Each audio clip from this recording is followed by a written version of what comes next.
Baadhi ya watu nimekutana nao wanapitia changamoto za afya ya akili. Hali zao zinazidi kuzorota na kuwa mbaya, hasa kwa wale ambao unakuta wanajali zaidi nguvu kutoka nje ziweze kuwasaidia. Pengine kuna watu walifikiri ni wa muhimu kwao wakienda kinyume, ama ni kazi waliokuwa wanaitegemea ikienda kinyume. Hii ni sawasawa na kusema kuna baadhi yetu ambao nguvu zetu na kila kitu tumekiegemeza kwa watu wetu ambao tunawaona ni wa karibu na ni watu wa muhimu. Watu hawa wanaweza pia wakabadilika vile wanavyotufikiria na vile wanavyojisikia kuhusu sisi, au wakaenda kinyume na vile ambavyo sisi tungetarajia.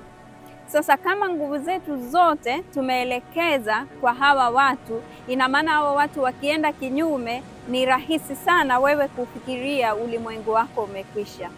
Au kama wewe ni mtu ambaye unategemea kazi yako ikufanye ujione wa muhimu, ujione wa thamani, kazi hiyo isipokuwepo unaanza kujiona kwamba wewe sio wa muhimu na sio wa thamani tena. Kwa hiyo rai yangu ni kwamba jaribu kuangalia nguvu zako za ndani, zijenge na zistawishe hizo, na uweze kuziangalia hizo zaidi na ziweze kukuinua na kukusaidia hata unapopitia changamoto katika maisha yako. Tusitegemee vitu vya nje kuweza kutufanya kujiona sisi ni nani na sisi kujiamini. Asante.